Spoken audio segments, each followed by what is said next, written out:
Hi friends, మన ఇప్పుడు ఈ క్యాన్సర్ ప్రోగ్రాం అవగాహన కార్యక్రమంలో భాగంగా మనం ఈరోజు ఈ కీమోథెరపీ తర్వాత ఇన్ఫెక్షన్స్, దానికోసం మనం తీసుకోవాల్సిన జాగ్రత్తలు ఏంటి అనేది దానికి సంబంధించిన టాపిక్ నేర్చుకుందాం.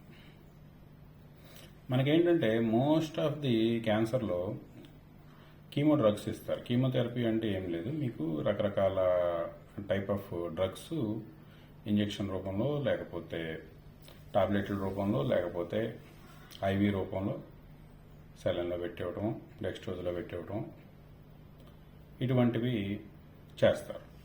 ఇవి బేసిక్గా మీకు కీమో డ్రగ్స్ ఏం చేస్తాయి అంటే, మనం ఇదివరకే తెలుసుకున్నట్టుగా ఏదైతే ఈ క్యాన్సర్ అనేది సెల్ పుట్టుక, సెల్ యొక్క చావు, దీనికి సంబంధించిన ఎర్రర్స్ రావటమే, అవి ఆ ఎర్రర్ వచ్చిన కణాలు ట్యూమర్లుగా మారటమే క్యాన్సర్ అని ఇదివరకు మనం తెలుసుకుని ఉన్నాం.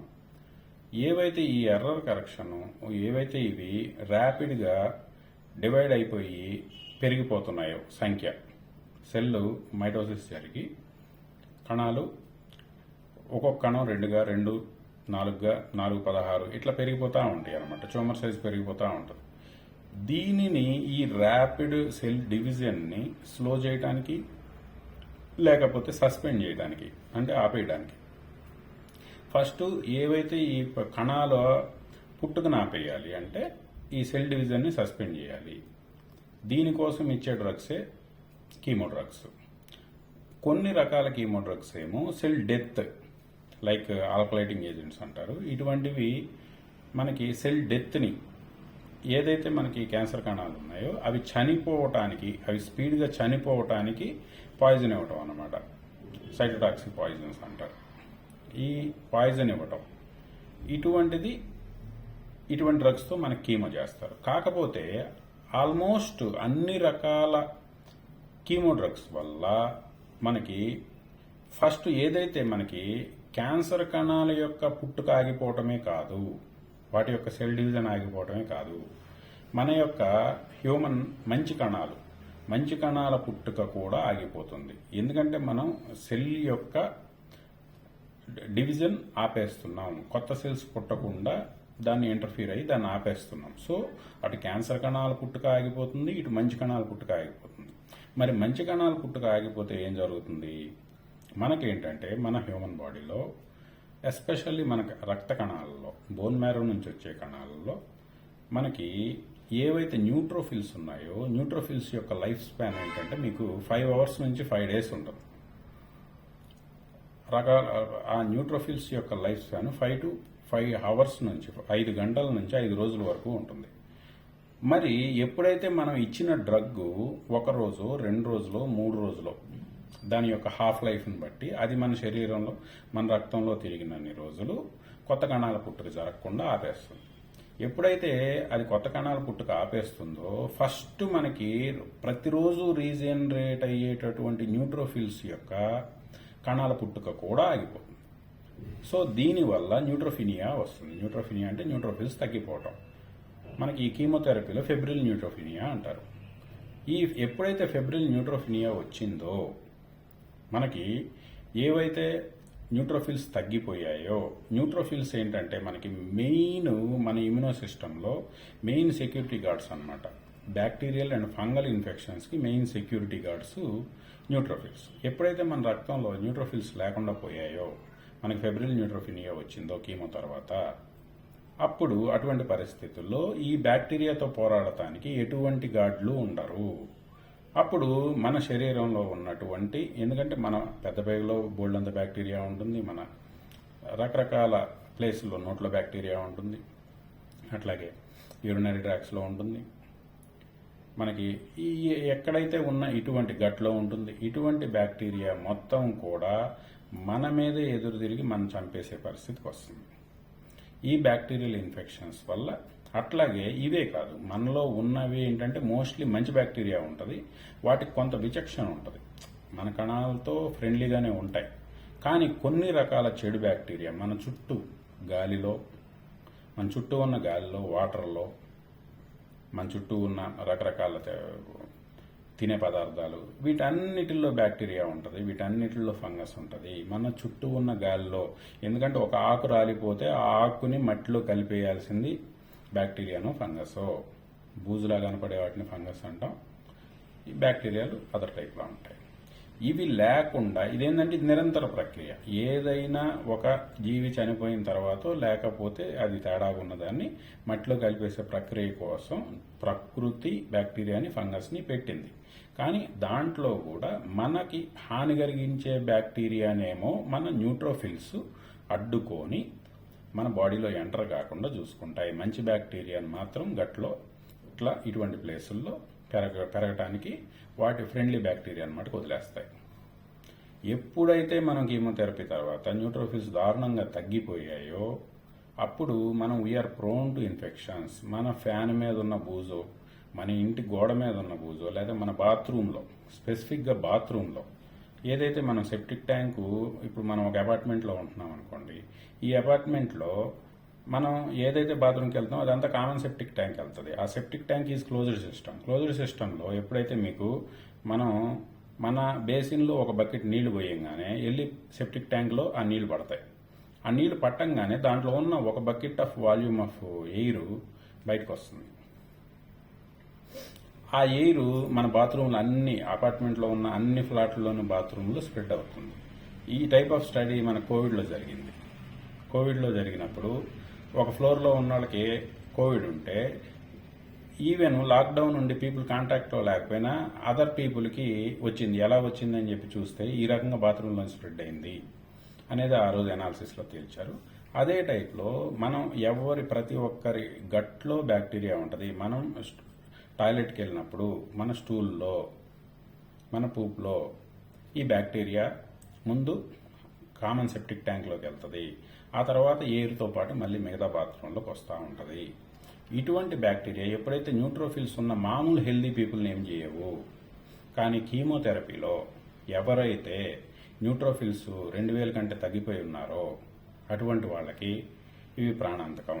సో ఒక కీమోథెరపీ తీసుకున్న తర్వాత అతని సిబిపిలో న్యూట్రోఫిల్స్ ఒక 4000 కంటే తక్కువ ఉన్నవాళ్ళు చాలా జాగ్రత్తగా ఉండాలి. 2000 కంటే తక్కువ ఉన్నవాళ్ళు చాలా చాలా చాలా జాగ్రత్తగా ఉండాలి.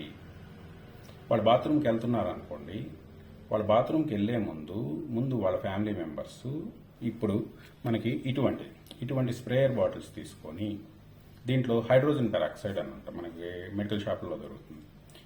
హైడ్రోజన్ పెరాక్సైడ్ 3% దొరికితే 2 టైమ్స్ వాటరు, ఇది ఒక 1%, ఇది ఒక పోర్షన్ అయితే 2 పోర్షన్స్ వాటర్ పోసుకోవాలి, అంటే 3 టైమ్స్.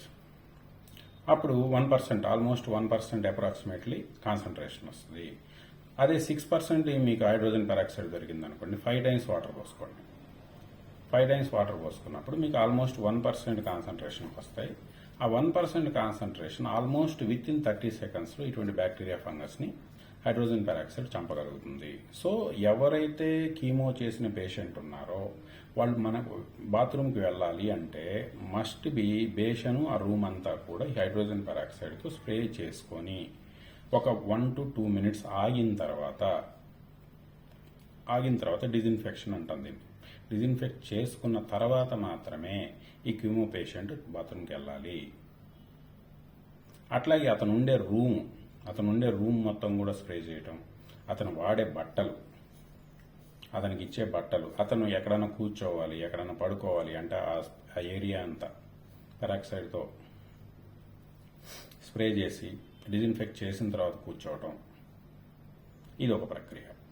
అట్లాగే ఇప్పుడు ఒక పేషెంట్ బయటికి వెళ్తున్నాడు, కీమో తీసుకున్న పేషెంట్ కౌంట్స్ తక్కువగా ఉన్నాయి, ఇక నుంచి మనం ఈ న్యూట్రోఫిల్స్ తక్కువగా ఉన్నాయి లేకపోతే డబ్ల్యూబీసీ తక్కువగా ఉంది అనే దాన్ని కౌంట్స్ తక్కువగా ఉంది అనే టెర్మినాలజీ వాడుతూ ఉంటారు. కౌంట్స్, ఈ కౌంట్స్ తక్కువగా ఉన్నవాళ్ళు బయటికి వెళ్ళేటప్పుడు మరి గాల్లో కూడా ఉంటుంది కదా. ఇప్పుడు మనం ఇంటికాడంటే రూమ్ క్లీన్ చేసుకున్నాం, లేకపోతే బాత్రూమ్ క్లీన్ చేసుకున్నాం, మరి బయటికి వెళ్ళినప్పుడు బయట మొత్తం అట్మాస్ఫియర్ అంతా క్లీన్ చేయలేం కదా. అటువంటప్పుడు ఏం చేయాలి?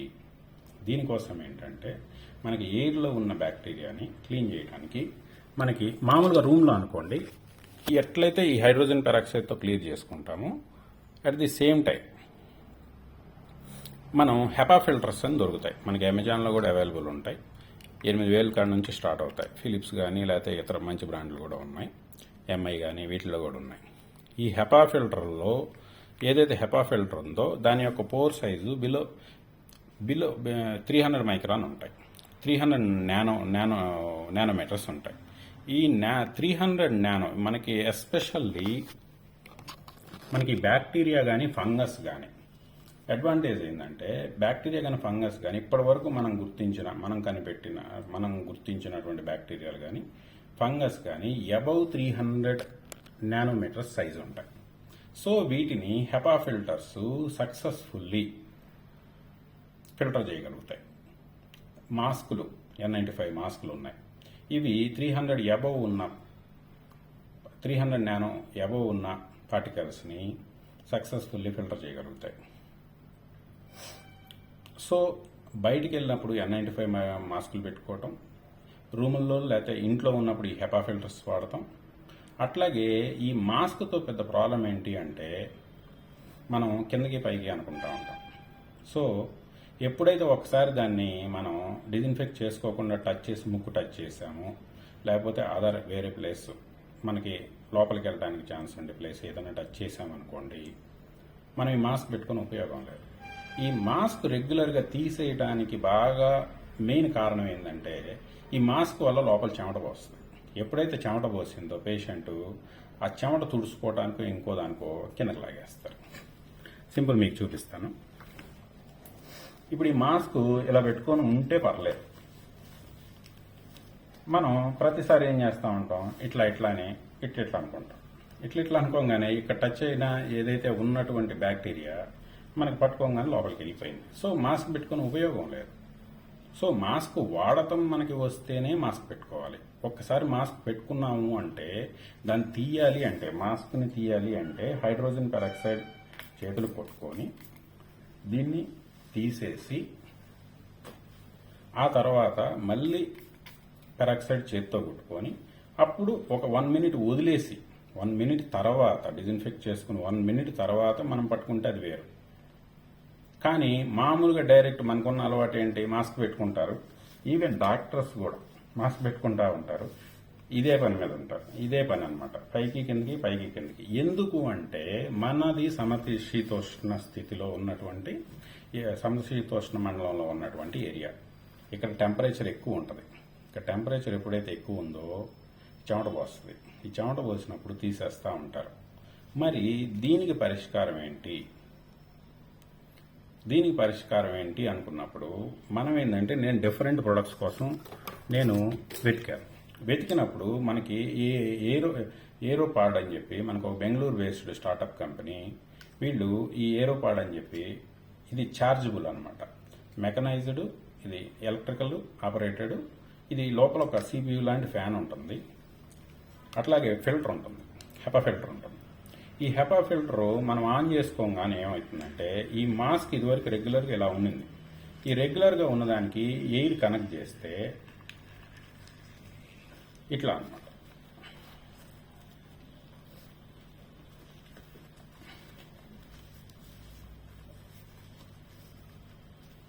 ఇంకిట్లా పెట్టేసుకున్నాము. ఇది ఎయిర్ ఇక్కడ నుంచి ఫిల్టర్ అయ్యి ఈ హోల్స్లోంచి ఎయిర్ తీసుకొని ఇటు డెలివరీ చేస్తుంది. ఈ మధ్యలో ఫిల్టర్ ఉంటుంది. ఈ హెపా ఫిల్టర్ ఉండటం వల్ల మనకేంటంటే ఎప్పుడు ఒక ఫోర్స్తో గాలి నెడతా ఉంటుంది. ఎప్పుడైతే మీకు ఫ్యాన్ లాగా గాలి లోపల తగులుతుందో మీరు ఇంక తీయాల్సిన పని లేదు, చెమట పోయేది, తీయాల్సిన పని లేదు. రెండోది, మీకు బయట నుంచి వచ్చే గాలి మొత్తం కూడా ఫిల్టర్ అయ్యి లోపలికి వెళ్తుంది. సో సక్సెస్ఫుల్లీ ఈ యొక్క బ్యాక్టీరియాని లేకపోతే ఫంగస్ని మీ కీమో చేసినప్పుడు మీ యొక్క CVPలో మీ యొక్క బ్లడ్ టెస్ట్లో న్యూట్రోఫిల్స్ 4,000 కంటే తక్కువ ఉన్నప్పుడు రూమ్లో ఉంటేనేమో ఇదిగోండి ఇటువంటి హెపా ఫిల్టర్ ఉంచుకోవాలి. ఇటువంటి హెపా ఫిల్టర్ పెట్టుకొని రూమ్లో ఎయిర్ ఫిల్టర్ చేసుకోవాలి. అట్లాగే మీరు బయటికి వెళ్తున్నప్పుడు ఇటువంటి మాస్క్ పెట్టుకోవాలి. ఇటువంటి మాస్క్ పెట్టుకున్నందువల్ల ఇది 8 అవర్స్ ఛార్జింగ్ ఉంటుంది, 6 to 8 అవర్స్ ఛార్జింగ్ ఉంటుంది. ఇటువంటి 2 పెట్టుకోండి. 2 పెట్టుకొని ఒకటి ఛార్జింగ్ ఒకవేళ యాక్సిడెంట్గా ముందు రోజు ఛార్జింగ్ సరిగ్గా అవ్వలేదో లేకపోతే ఇంకో ప్రాబ్లం వచ్చి మనకి ఛార్జ్ అవ్వలేదు అన్నప్పుడు సింపుల్గా ఇక్కడ ఇక్కడ ఓపెన్ చేసేసుకోవచ్చు, ఇది పక్కన పెట్టేసి ఇంకో పీస్ తీసుకొని సేమ్ అటాచ్ చేసుకోవచ్చు, అటాచ్ చేసుకొని రన్నింగ్లోనే ఉంటుంది. సో మెయిన్ ఎప్పుడైతే మీరు బ్యాక్టీరియల్ ఇన్ఫెక్షన్స్కో ఫంగల్ ఇన్ఫెక్షన్స్కో మీరు అవకాశం ఇవ్వలేదో, ఎందుకంటే నేను చాలా హాస్పిటల్ ఓపీలు నేను చూశాను. ఏమవుతుంది, వీళ్ళకి కీమో ఇచ్చిన తర్వాత 1 వీక్ తర్వాత రివ్యూ అంటారు. 1 వీక్ తర్వాత రివ్యూ అన్నప్పుడు, లేకపోతే 3 రోజుల తర్వాత రివ్యూ అంటారు. ఈ రివ్యూకి వెళ్ళేటప్పుడు వీళ్ళందరినీ జనరల్ ఓపీలో కూర్చోబెడతారు. ఆ జనరల్ ఓపీలో రకరకాల రోగాలతో రకరకాల పేషెంట్లు వచ్చి కూర్చొని ఉంటారు. వాళ్ళందరూ రకరకాల బ్యాక్టీరియాలో, రకరకాల మన ఫంగల్ ఇన్ఫెక్షన్లో, లేకపోతే ఈ మెయిన్ బ్యాక్టీరియల్ ఇన్ఫెక్షన్స్కి ఫంగల్ ఇన్ఫెక్షన్స్కి హాస్పిటల్ ఎక్వైర్డ్ అట్మాస్ఫియర్లో ప్రాబ్లం ఎక్కువ అండి. సో ఐసీలో ఉన్నంత బ్యాక్టీరియా, ఐసీయూ వెంటిలేటర్స్ లేకపోతే ఆక్సిజన్ లైన్స్లో ఉన్నంత బ్యాక్టీరియాను ఫంగస్ ఇంకా ప్రపంచంలో ఎక్కడా దొరకదు. సో ఏంటంటే స్పెషల్లీ మీకు అక్కడ కొట్టేది ఏంటంటే ఓన్లీ డిజిన్ఫెక్షను.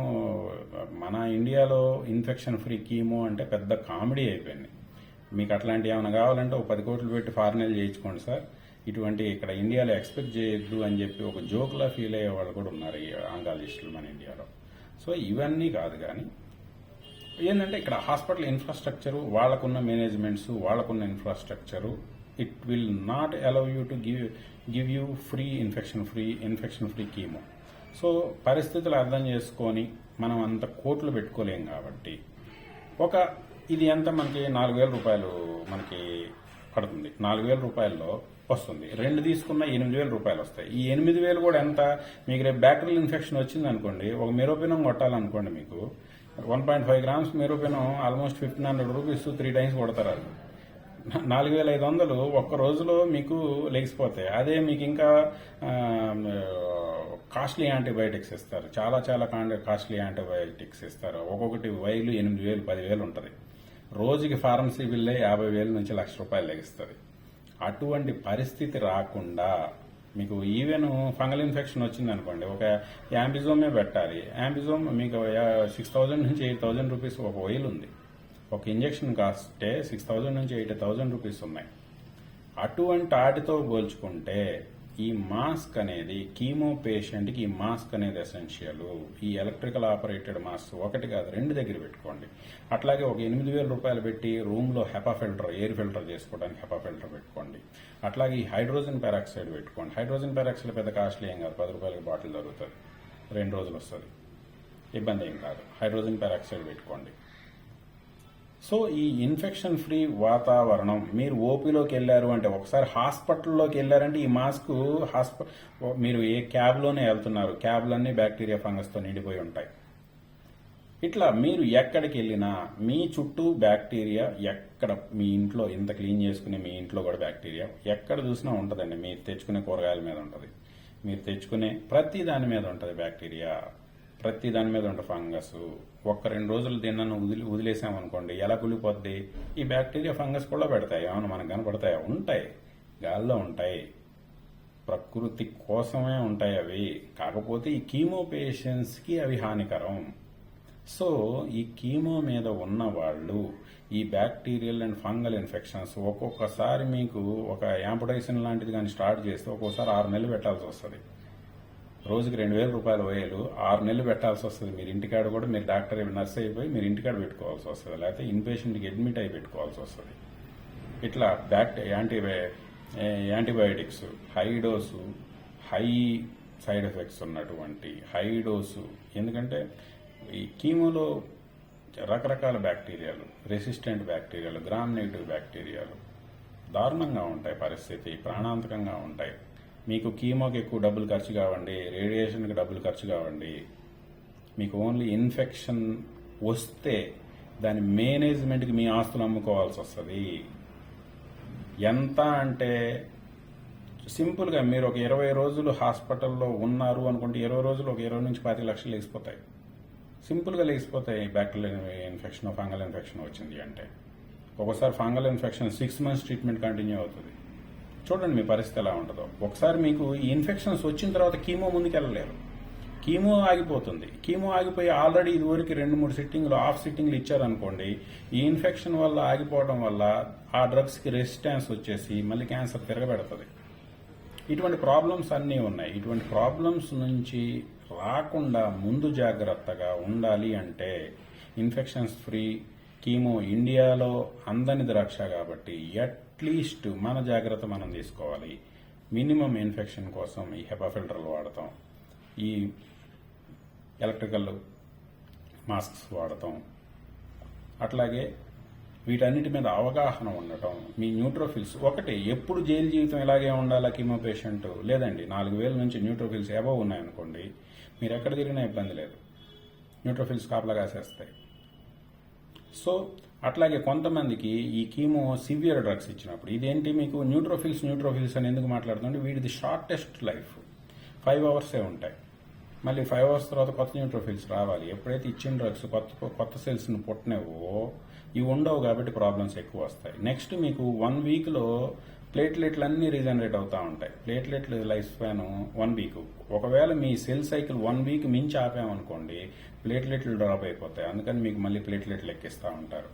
అట్లాగే ఎర్ర రక్త కణాలు 120 డేస్కి ఒకసారి రెడ్ బ్లడ్ సెల్స్ రీజనరేట్ అవుతూ ఉంటాయి. కొత్తవి వస్తాయి, పాతవి చచ్చిపోతూ ఉంటాయి. 120 డేస్కి ఒకసారి మళ్ళీ కొత్తవి వస్తూ ఉంటాయి. ఇట్లా లైఫ్ సైకిల్ ఉంటుంది. అట్లాగే కీమోలో పెద్ద ప్రాబ్లము మీకు ఎట్లాగైతే న్యూట్రోఫిల్స్ లోయెస్ట్ లైఫ్ సైకిల్ మీకు అట్లాగే మన నోటి పూత, అట్లాగే మన పేగులు మొత్తం అండి, మన ఎసోఫాగస్ పేగులు, చిన్న పేగు, పెద్ద పేగు, వీటన్నిటికీ ఒక లైనర్ ఉంటుంది, స్టమక్ లైనర్. ఈ లైనర్ కూడా ఎవ్రీ 2 డేస్కి ఒకసారి రీజనరేట్ అవ్వాలి. ఎవ్రీ 2 డేస్కి పాత చచ్చిపోతుంది, కొత్తవి వస్తూ ఉంటాయి. ఎప్పుడైతే ఈ సెల్ సైకిల్ మనం ఇంటర్ఫీర్ అయ్యి ఆపేసామో ఈ లైనింగ్ కూడా మారదు. అందుకనే మీకు కీమో ఇచ్చిన తర్వాత పేషెంట్లు చాలామంది తినలేరు, మింగలేరు, తాగలేరు.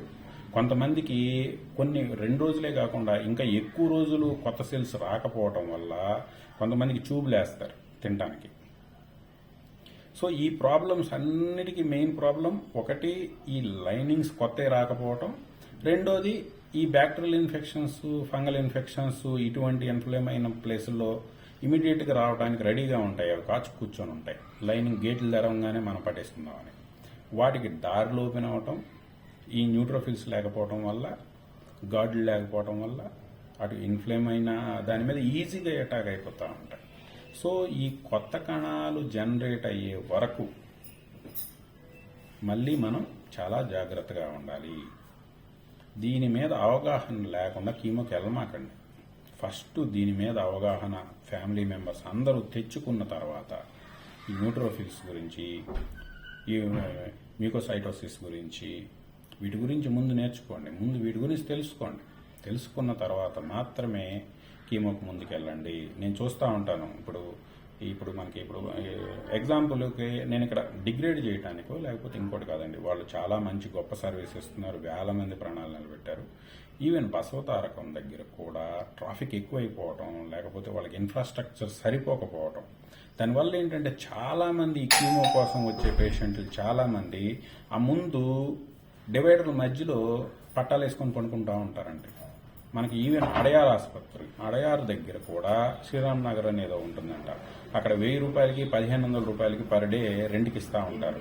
అక్కడ ఎటువంటి శానిటైజేషన్ ఉండదు, మురికి కోపంలా ఉంటుంది, full of bacteria, full of fungus ఎక్కడ పట్టినా. అటువంటి ప్లేసుల్లో ఈ కీమో చేయించుకొని లోపల కీమో ఇచ్చేస్తారు, డే కేర్లో కీమో ఇచ్చేస్తారు. ఈవినింగ్ వచ్చి ఈ మురికి కోపంలో పడుకుంటూ ఉంటారు, అవగాహన లేకపోవడం వల్ల పాపం. మళ్ళీ ఇన్ఫెక్షన్ రాగానే ఈ ఇన్ఫెక్షన్ కోసం మళ్ళీ హాస్పిటల్కి పరిగెడితే లక్షలు అయిపోతాయండి, రోజుకి లక్షలు అయిపోతాయి. డయాగ్నోస్ ముందు అది దేనివల్ల వచ్చిందో కనుక్కోవాలి. ఆ సెన్సిటివిటీ చెక్ చేయాలి. గ్రోత్కి ఇస్తారు, గ్రోత్కి ఇచ్చి బ్యాక్టీరియల్ గ్రోత్ వచ్చిందా, ఫంగల్ గ్రోత్ వచ్చిందా చూసుకోవాలి. దానికి మళ్ళీ మైక్రోబయాలజిస్టులు సెన్సిటివిటీ ఏ డ్రగ్ పెడితే సెన్సిటివిటీ ఉంది, ఈ సెన్సిటివిటీ టెస్ట్ లేకుండా కొంతమంది మనీ మైండెడ్ వాళ్ళు ఏం చేస్తారు అంటే ఏదో ఒక డ్రగ్ పెట్టేస్తారు. ఏదో ఒక డ్రగ్ పెట్టేసి సార్ ఇప్పుడు సెన్సిటివిటీ ఈ డ్రగ్ వచ్చింది అనగానే ఈ డ్రగ్ ఇమీడియట్గా పెట్టాలి. పెట్టకుండా వీళ్ళు ఏం చేస్తారంటే సార్ ఆ డ్రగ్ ఉంది కదా, అదేమో మధ్యలో ఆపితే రెసిస్టెన్స్ వచ్చేస్తుంది, అది అయిపోయిన దాకా మనం వెయిట్ చేయాలి సార్ అంటారు. ఏమంటే సింపుల్గా కల్చర్ 24 అవర్స్లో వస్తుంది మనకి రిపోర్టు. 24 అవర్స్, ఫస్ట్ 24 అవర్స్ లేదా ఫస్ట్ 48 అవర్స్ వెయిట్ చేస్తే సరిపోద్ది కదా. అప్పుడు హడావుడిగా ఏదో ఒక యాంటీబయాటిక్, ఏదో ఒక ఫంగల్ స్టార్ట్ చేసేయటం ఎందుకు? తర్వాత మళ్ళీ ఏదైతే సెన్సిటివిటీ ఉన్న డ్రగ్ పెడతానికి మళ్ళీ ఆల్రెడీ పెట్టిన డ్రగ్ కోర్స్ అవ్వలేదని చెప్పి అడ్డం రావటం. అటు పెట్టేదేమో పనికిరాదు, ఇటు పెట్టాల్సిందేమో అది ఉంది కాబట్టి ఇది పెట్టలేము. మళ్ళీ డిసీజ్ ఈ ఏదైతే ఇన్ఫెక్షన్ ఫ్లేరప్ అయిపోద్ది. ఫ్లేరప్ అయిపోయి బాగా ఒళ్ళంతా స్ప్రెడ్ అయిపోయిన తర్వాత పెట్టి మళ్ళీ దాన్ని క్లియర్ చేయడానికి ఒళ్ళంత టైం బట్టి ఈవెన్ పేషెంట్ సమ్ టైమ్స్ చాలా దారుణమైన కండిషన్లోకి వెళ్ళిపోతారు. ఒక పక్క ఆస్తులు అయిపోతూ ఉంటాయి, ఒక పక్క అరచేతిలో ప్రాణాలు. సో ఇన్ఫెక్షన్, కీమో తర్వాత ఇన్ఫెక్షన్ అనేది మెయిన్. దీని గురించి మేము ఎక్కువ ఎందుకు ప్రెస్ చేస్తున్నాం అంటే కోవిడ్ అనేది ఇన్ఫెక్షన్. మేము ఇదివరకు ఇన్ఫెక్షన్ స్పెషాలిటీలో మంచి అవగాహన ఉంది కాబట్టి ఈ కీమో తర్వాత జరుగుతున్న ఇన్ఫెక్షన్ ఏదైతే ఉందో పేషెంట్ల యొక్క పరిస్థితి చాలా దగ్గర నుండి అబ్జర్వ్ చేశాం. సో దీని కంట్రోల్ కోసం ఓకే, ఇక్కడ మేమేదో ప్రొడక్ట్లు ప్రమోట్ చేయడానికో ఇంకో దానికో కాదు. నేను చాలా చాలా రీసెర్చ్ చేసి ఎతికిన తర్వాత ఈవెన్ ఎల్జీ వాళ్ళే ఎయిర్ ప్యూరిఫైయర్లు చూశాను నేను. ఎల్జీ ప్యూర్ క్యూర్ ఏదో ఉంది, మాస్క్ మొహానే పెడతాం, బట్ వెయిట్ చాలా ఉంది. చూడటానికి షో బాగుంది కానీ వెయిట్ చాలా ఉంది, లీకేజెస్ ఎక్కువ ఉన్నాయి.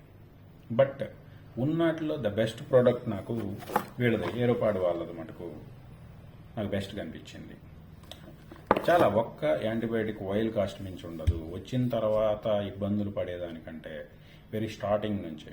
ఇక్కడ ఏంటంటే నేను ఆల్రెడీ మేనేజ్మెంట్తో కూడా మాట్లాడాను వాళ్ళతో, ఎస్పెషల్లీ మన ఫాలోవర్స్కి మీరు మల్లిక్ పరచూరి 25 అని చెప్పి వాళ్ళ వెబ్సైట్లో అప్లై కూపన్ దగ్గర కానీ కొడితే మీకు 25% డిస్కౌంట్ కూడా ఇస్తారు వాళ్ళు. ఎస్పెషల్లీ మనం దాన్ని పీపుల్కి అవగాహన కార్యక్రమంలో ముందుకు తీసుకెళ్తాం. దీనివల్ల మీకు మంచి బిజినెస్ వస్తుంది కాబట్టి మా ఫాలోవర్స్కి మటుకు ఖచ్చితంగా ఆ ఫైనాన్షియల్ బెనిఫిట్ ఇవ్వండి. ఎఫోర్డబుల్ ప్రైసెస్లో, ఇంకా వాల్యూమ్ పెరిగితే వాళ్ళు కూడా ప్రైస్ తగ్గించడానికి చూస్తున్నారు. ఇక్కడ ఇది ఎసెన్షియల్ కమోడిటీ. ఇదే టైప్లో ఏదైనా ఎలక్ట్రికల్ ఆపరేటెడ్ మాస్క్ ఉంటే అది వాడండి. అట్లాగే రూమ్లో హెపా ఫిల్టర్స్ వాడండి. అట్లాగే రూమ్ డిజిన్ఫెక్షన్ కోసం ఉన్నాయి. సో పెరాక్సైడ్ ఎక్కువ నేను ఎందుకంటానంటే సోడియం హైపోక్లోరైడ్ లేకపోతే అదర్ ఆల్కహాల్స్ వెరీ కాస్ట్లీ, మనం ఎఫర్ట్ చేయలేం, ప్లస్ స్మెల్ ఎక్కువ.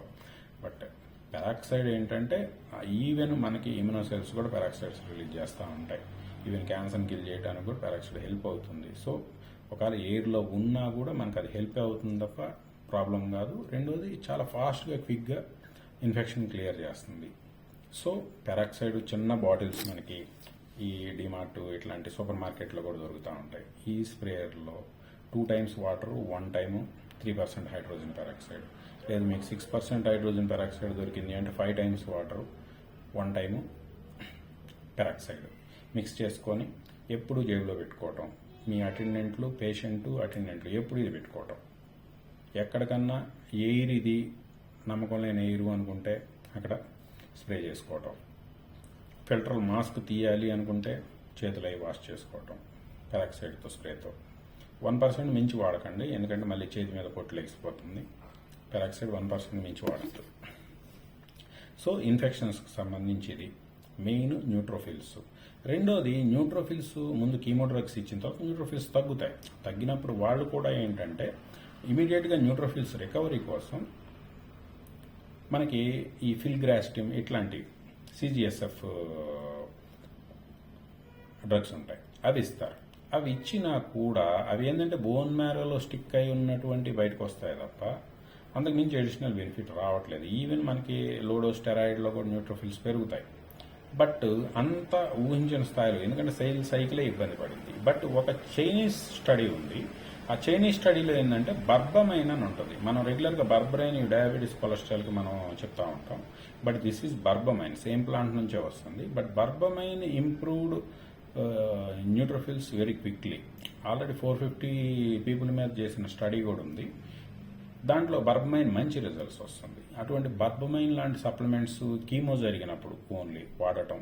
బట్ ఓన్లీ బర్బమైన్తో ప్రాబ్లం ఏంటంటే berbamine is a calcium channel blocker, BP కూడా కొంచెం తగ్గిస్తుంది.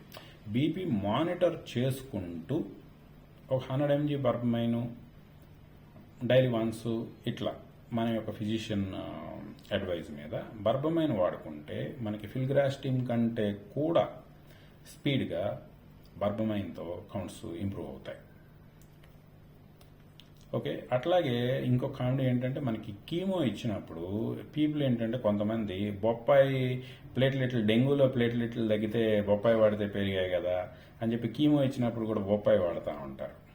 బొప్పాయి అనేది ఏంటంటే మనకి బొప్పాయిలో పపాయిన్ లైక్ ప్రోటీజ్ అని ఒక లేటెక్స్ ఉంటుంది. ఆ లేటెక్స్ ఏంటంటే మనం ల్యాబ్స్లో కూడా వాడుతూ ఉంటాం. యాంటీబాడీస్ని ఎఫ్ఐ రీజన్, ఎఫ్సి రీజన్ని బ్రేక్ చేయడానికి, యాంటీబాడీస్ని 2 ముక్కలు చేయడానికి వాడుతూ ఉంటాం. డెంగ్యూలో ప్రాబ్లం ఏంటంటే డెంగ్యూలో ఫస్ట్ టైం డెంగ్యూ ప్రాబ్లం కాదు, సెకండ్ టైం డెంగ్యూ వచ్చినప్పుడు ఏంటంటే మనకి ఈ ఏడీఈ అంటారు, యాంటీబాడీ డిపెండెంట్ ఎన్హాన్స్మెంట్ అంటారు. యాంటీబాడీనే వెళ్ళి ప్లేట్లెట్లని, మన యాంటీబాడీస్ వెళ్ళి ప్లేట్లెట్లను చంపేస్తాయి. ఈ ప్లేట్లెట్లను చంపేసే యాంటీబాడీలను బ్రేక్ చేయడానికి ఎప్పుడైతే మనం పపాయిన్ లైక్ ప్రోటీజ్ అనే బొప్పాయిలో ఉండే లేటెక్స్ని ఎప్పుడైతే మనం ఇన్ఫ్యూజన్ ఇచ్చామో ఈ యాంటీబాడీలను లేపేస్తాయి కాబట్టి ప్లేట్లెట్లు సర్వైవ్ అయిపోతాయి, ఆటోమేటిక్గా ప్లేట్లెట్ల కౌంట్స్ పెరుగుతాయి. బట్ ఇక్కడ కీమోలో ఏంటంటే chemo the bone marrow is suppressed. Bone marrow సప్రెషన్లో అసలు ప్రొడక్షనే లేనప్పుడు ఇక్కడ ఈ మనకి బొప్పాయితో ప్లేట్లెట్లు పెరగవు. కీమో ఇచ్చిన దాంట్లో బొప్పాయితో ప్లేట్లెట్లు పెరగవు. ఇంకా అదర్ కివి ఇట్లాంటి వాటితో ఏమన్నా వాటికి సంబంధించిన మెటబాలిటీస్, వాటికి సంబంధించిన అవి పుడటానికి కావాల్సిన రా మెటీరియల్ ఇంప్రూవ్ చేయడానికి పనికొచ్చే మెటీరియల్ ఇవ్వడం వల్ల ఏమన్నా ప్లేట్లెట్స్ పెరుగుతాయి. కానీ బొప్పాయితో మటుకు మీకు డెంగ్యూలో వచ్చిన బెనిఫిట్ కీమోలో రాదు. అట్లాగే ఈ మ్యూకోసైటిస్ ఇప్పుడు ఏదైతే ఇందాక మనం ఇది మొత్తం ఇన్ఫ్లేమ్ అయింది అని చెప్పాం, ఎందుకంటే 2 రోజులకు ఒకసారి ఈ స్టమక్ లేయర్ కూడా మనకి రీప్లేస్ అవుతూ ఉంటుంది కాబట్టి అది ఇంప్రూవ్ కాదు. మరి అటువంటి అప్పుడు ఏం చేయాలి? పీపుల్ తినలేరు, ఏం తాగలేరు, ఆల్రెడీ కీమో వెయిట్ లాస్ ఇస్తుంది అంటే, క్యాన్సర్ వెయిట్ లాస్ ఇస్తుంది అంటే మళ్ళీ అడిషనల్గా ఈ మ్యూకోసైటిస్ వల్ల మనకి ఏదైతే ఈ లైనింగ్ ఇన్ఫ్లేమ్ అయింది ఏమి తినలేము. అటువంటి అప్పుడు తిండి తగ్గించేస్తారు. ఆ తిండి తగ్గించిన వాళ్ళు ఏంటంటే మన కీటో డైట్ లాగా ఆలివ్ ఆయిల్ కానీ లేదా కోకోనట్ ఆయిల్ కానీ ఈ 2 మనం డైరెక్ట్ డ్రింక్ చేసినందువల్ల 10 ml ఈచ్ అవర్లీ మనం డ్రింక్ చేసినందువల్ల ఇటు క్యాలరీ ఇంటేక్ సరిపోతుంది. రెండోది రకరకాల ఈవెన్ కోకోనట్ ఆయిల్ లేకపోతే ఆలివ్ ఆయిల్ దాంట్లో ఉన్న రకరకాల పాలిఫినాల్స్ లేదా మోనోలారిక్ యాసిడ్ ఇటువంటివన్నీ కూడా యాంటీ మైక్రోబియల్ ప్రాపర్టీస్ ఉన్నాయి, యాంటీబయాటిక్ ప్రాపర్టీస్ ఉన్నాయి, యాంటీ ఫంగల్ ప్రాపర్టీస్ ఉన్నాయి. సో ఈ ఫంగస్ యాంటీబయాటిక్ని అడ్డుకోవటంలో అట్లాగే క్యాలరీస్ సరిపోతాయి, వెయిట్ లాస్ రాదు. అట్లాగే మీకు ఈ లైనింగ్ అంతా ఒక లేయర్ లాగా ఇది ఏర్పడటం వల్ల మీకు ఇన్ఫ్లమేషన్ కూడా అంత ఉండదు, ఇన్ఫ్లమేషన్ కూడా తగ్గుద్ది. సో వీటిని ఎలివేట్ చేయడానికి కొబ్బరి నూనె తాగటము లేకపోతే ఆలివ్ ఆయిల్ తాగటము 10 ml each, single time 10 ml తీసుకోండి. ఎక్కువ తీసుకుంటే డయేరియా, మోషన్స్ వచ్చేస్తాయి. సో 10 ml అవర్లీ తీసుకోండి. ఒకసారి మీ మోషన్స్ కూడా చెక్ చేసుకోండి. ఒకవేళ మోషన్స్ మరీ ఎక్కువగా అనిపిస్తున్నాయి అనుకోండి, మీరు సింపుల్ ఏంటంటే మళ్ళీ మెంతుల పొడి మజ్జిగలో కలిపి తాగేసుకుంటే మళ్ళీ మోషన్ వాల్వ్ షట్ అయిపోద్ది. ఓకే, బాగా లూజ్ మోషన్ వచ్చినప్పుడు మెంతుల పొడి కలుపుకుంటే సరిపోతుంది, మోషన్ ఆగిపోతుంది. లేదు అనుకున్నప్పుడు నార్మల్గా 10 ml ఈచ్ తీసుకోవటం వల్ల ఇటు ఇన్ఫ్లమేషన్, ఈ నొప్పి తగ్గుతుంది, క్యాలరీ ఇంటేక్ సరిపోతుంది, anti microbial, anti fungal properties ఉన్న మెటీరియల్ కాబట్టి వాటి నుంచి రక్షణ ఉంటుంది. ఈ న్యూట్రోఫిల్స్ రికవరీ వరకు మళ్ళీ మీ సిబిపిలో 3 రోజులకు ఒకసారి చెక్ చేస్తూ ఉండండి. మీ న్యూట్రోఫిల్స్ 4000 దాటాయి అనుకోండి, ఇంక ఈ ప్రోటోకాల్స్ అన్నీ అవసరం లేదు, కంటిన్యూ చేస్తే మీ ఇష్టం. కంటిన్యూ చేయకపోతే ఇబ్బంది కూడా ఏం లేదు, చేసుకోవటం మంచిది. 4000 అబవ్ ఉన్నప్పుడు మళ్ళీ 4000 కంటే కీమో ఇస్తున్నారు అనగానే మళ్ళీ రెడీ, మన వెపన్స్ మొత్తం రెడీగా ఉంచుకోవడం. మళ్ళీ అగైన్ హెపా ఫిల్టర్, రూమ్లో HEPA filter on, hydrogen peroxide bottle చేతిలో, ఒక చేతిలో, ఇంకొక చేతిలో ఎలక్ట్రికల్ మాస్క్. ఇవన్నీ ఇమీడియట్లీ ప్రోటోకాల్. మీకు వచ్చే ఫుడ్ కూడా వేడి తినండి. ఫ్రిడ్జ్లో పెట్టింది ఫుడ్ అనేది ముట్టుకోవద్దు. ఫ్రిడ్జ్లో పెట్టారు అంటే దాని మీద ఫంగస్ ఉంటుంది, దాని మీద బ్యాక్టీరియా ఉంటుంది. ఓకే, మీకు అన్నం ఎలా బాసిపోద్ది? వీటితోనే, ఫంగస్తోనే. 2వ రోజుకు బాసిపోద్ది కదా, అంటే మీకు ఆల్రెడీ స్టార్ట్ అవుద్ది, ఎక్కువ అయ్యేది నెక్స్ట్ డేకి ఎక్కువ అవుద్ది. సో ఏంటంటే అసలు ఉన్నదని కాదు, 2-3 గంటల్లోనే మీకు రావడం మొదలైపోద్ది. అందుకని ఏదైనా కూడా కీమో పేషెంట్స్ వేడి వేడి వస్తువులు మాత్రమే అలా స్టవ్ టు మౌత్ అన్నట్లు ఉండాలి. స్టవ్ మీద నుంచి దింపామా ఎమ్మటిని వాళ్ళకి పెట్టేసామా, ఇలా ఉండాలి. వాళ్ళ దగ్గరికి వెళ్ళే వాళ్ళు కూడా ఫుల్గా పెరాక్సైడ్ స్ప్రే చేసుకొని మాత్రం 2 నిమిషాలు ఆగిన తర్వాత మాత్రం వాళ్ళ దగ్గరికి వెళ్ళాలి. వాళ్ళకి సంబంధించిన వస్తువులు ఏవి ముట్టుకోవాలన్నా పెరాక్సైడ్తో కొట్టుకొనే ముట్టుకోవాలి. వాళ్ళకి ఏవైనా బయట నుంచి వస్తువులు ఇవ్వాలి అంటే పెరాక్సైడ్ స్ప్రే చేసి ఒక 2 నిమిషాల తర్వాత మాత్రమే ఆ వస్తువులు వాళ్ళకి ఇవ్వాలి. బేసిక్గా ఈ ప్రోటోకాల్ పాటించండి. 99% మీకు బ్యాక్టీరియల్ ఫంగల్ ఇన్ఫెక్షన్స్ రావు. ఇంకా కర్మగాలి వస్తే ఇంకా దేవుడి కార్యక్రమం మనం ఏం చేయలేం. కాకపోతే మన జాగ్రత్తలో మనం ఉండటం కోసం 99% వీటి నుంచి రక్షణ ఉంటుంది. తక్కువ ఖర్చులో, పెద్ద ఖర్చు ఏం కాదు. ఎందుకంటే అక్కడ ఖర్చుతో పోలిస్తే అసలు ఖర్చే కాదు ఇది. Okay, thank you. నెక్స్ట్ వీడియోలో మళ్ళీ ఇంకొక టాపిక్ మీద మళ్ళీ కలుద్దాం. Thank you.